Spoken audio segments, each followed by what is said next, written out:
अगर कोई आपसे पूछे कि आप खाना खाए बगैर कितना अर्सा जिंदा रह सकते हैं तो यकीनन आपके दिमाग में आएगा कि 1 से 2 हफ्ते मैक्सिमम। लेकिन हकीकत में इंसान बहुत लंबे अरसे तक खाना खाए बगैर जिंदा रह सकता है। 1973 में एक बंदा बगैर कुछ खाए 382 दिन तक डॉक्टर्स की जेरे निगरानी जिंदा रहा और उसको कोई भी नुकसान नहीं पहुंचा। इसे इंग्लिश में फास्टिंग कहा जाता है। उसके बाद बेशुमार लोगों ने फास्टिंग की, बहुत लंबे अरसे तक फास्टिंग की और उसके बहुत सारे फवायद भी हासिल किए। आज मैं आप लोगों को बताऊंगा कि अगर आप खाना खाना छोड़ दें तो आपके जिस्म के साथ क्या होगा। सबसे पहले तो ये जानना बहुत जरूरी है कि हम खाना खाते क्यों हैं। तो हम खाना खाते हैं ताकत हासिल करने के लिए, और खाने में ताकत मौजूद होती है ग्लूकोज के अंदर। ये ग्लूकोज जिस्म में टूटता है और इससे हमें ताकत मिलती है। और जो खाना एक्स्ट्रा होता है उसको स्टोर कर लिया जाता है। कुछ जिगर में स्टोर हो जाता है, कुछ हमारे पट्ठों के अंदर स्टोर हो जाता है। पहले 4 से 6 घंटे जो हमने खाना खाया है उसका ग्लूकोज इस्तेमाल होगा, इसलिए आपको कोई भी अलामत या किसी किस्म की भी परेशानी का सामना नहीं करना पड़ेगा। पहले 6 घंटे के बाद जब आपके ग्लूकोज लेवल्स कम हो जाएंगे खून के अंदर, फिर जिगर के अंदर एक कंपाउंड होता है जिसको ग्लाइकोजन कहा जाता है, वो टूटना शुरू होता है। ग्लाइकोजन ग्लूकोज ही स्टोर हुआ होता है जिगर के अंदर, ग्लाइकोजन टूटना शुरू होता है और उससे ग्लूकोज बनता है जिससे हम ताकत हासिल करते हैं। लेकिन ये बहुत ज्यादा लंबे अरसे तक नहीं चल सकता क्योंकि ग्लाइकोजन बहुत थोड़ी मिकदार में मौजूद होता है और ये ज्यादा से ज्यादा 4 से 6 घंटे तक आपको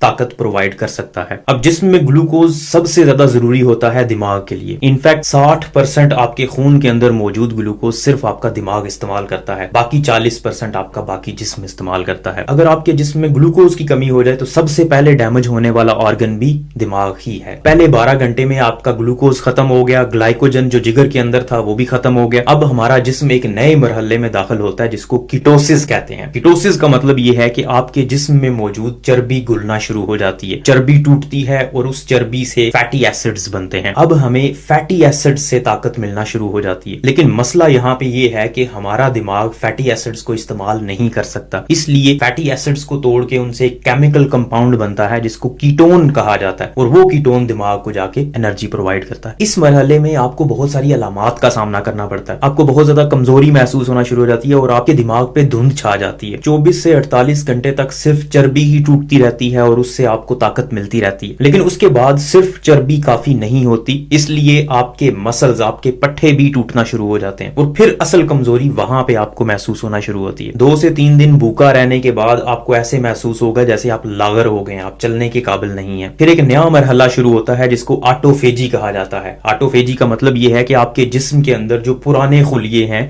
या खुलियों के अंदर कुछ ऐसी चीजें हैं जो इस्तेमाल के काबिल नहीं है, जिस्म उनको खत्म करना शुरू कर देता है ताकि उनको तोड़ा जाए और उससे ताकत हासिल की जाए। ये बिल्कुल ऐसे ही है जब किसी बंदे के पास पैसे ना हो तो वो अपने घर की चीजें बेचना शुरू हो जाता है ताकि उसको खाने पीने के लिए कुछ मिले। बिल्कुल ऐसे ही आपका जिस्म भी जो चीजें काम की नहीं होती, जो एक्स्ट्रा होती हैं, उनको आहिस्ता आहिस्ता ताकत के लिए इस्तेमाल करना शुरू कर देता है। अब यहाँ पे आपको अपने वजन में खातिर खा कमी महसूस होगी और आहिस्ता आहिस्ता आपको महसूस होगा कि आपकी भूख अब खत्म हो गई है और आपके दिमाग पे जो धुंध छाई हुई थी वो भी आहिस्ता आहिस्ता खत्म होना शुरू हो गई है। यहाँ पे एक और मसला जो आपको होता है वो होता है विटामिन का और मिनरल्स का कम हो जाना, क्योंकि आप जो भी खाना खाते हैं उसके अंदर विटामिन भी होते हैं और मिनरल्स भी होते हैं। लेकिन जब आप खाना नहीं खा रहे तो आपके अंदर विटामिन की और मिनरल्स की कमी हो जाती है। इन विटामिन और मिनरल्स की कमी को पूरा करने के लिए लोग सप्लीमेंट्स लेते हैं और चाय, हर्बल टी वगैरह का इस्तेमाल करते रहते हैं। अब बात करते हैं भूखा रहने के, फास्टिंग के फायदे क्या हैं। तो सबसे पहला फायदा ये है कि आपके अंदर इंसुलिन रेजिस्टेंस कम हो जाती है। जो लोग शुगर या डायबिटीज का शिकार होते हैं उनके जिस्म के मुख्तलिफ हिस्सों में चर्बी जमा हुई होती है और जब आप फास्टिंग करते हैं तो वो चर्बी खत्म होना शुरू हो जाती है और जब वो चर्बी खत्म होगी तो इंसुलिन अपना काम ठीक तरह से करना शुरू हो जाएगी, इंसुलिन की सेंसिटिविटी बढ़ जाएगी। तो सबसे बड़ा फायदा आपको इंसुलिन की रेजिस्टेंस कम करने में मिलेगा। फिर उसके बाद आपके जिस्म में जो एक्स्ट्रा चीजें हैं, एक्स्ट्रा खुलिये हैं जिनकी आपको जरूरत नहीं है, जो पुराने हो चुके हैं, वो खत्म होना शुरू हो जाएंगे फास्टिंग की वजह से। बाज कैंसर के खुलिये भी फास्टिंग की वजह से खत्म हो सकते हैं। अब अगर इसके इतने ज्यादा फायदे हैं तो इसके कुछ नुकसानात भी होंगे। नुकसानात में सबसे पहले आपके अंदर विटामिन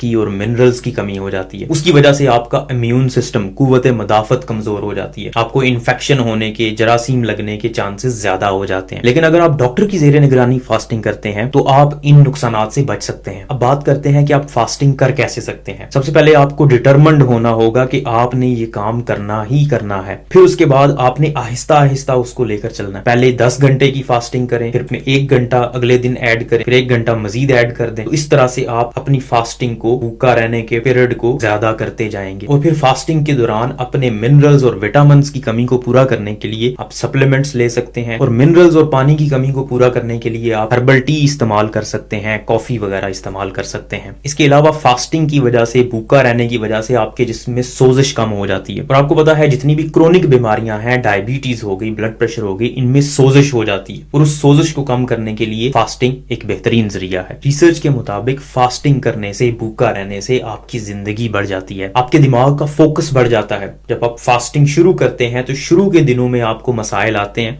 आपके दिमाग पे धुंध छा जाती है, लेकिन कुछ अरसे बाद आपकी मेंटल क्लैरिटी बहुत बेहतर हो जाती है, आपके सोचने की और समझने की सलाहियत बढ़ जाती है। जब चर्बी कम होगी, वजन कम होगा, तो आपके दिल के मसाइल भी बेहतर हो जाएंगे। उम्मीद है ये वीडियो आपको पसंद आई होगी। इस वीडियो को लाइक करें, इस चैनल को सब्सक्राइब करें, ताकि इस तरह की मजीद इंफॉर्मेटिव वीडियोस हम आप तक पहुंचाते रहें। शुक्रिया।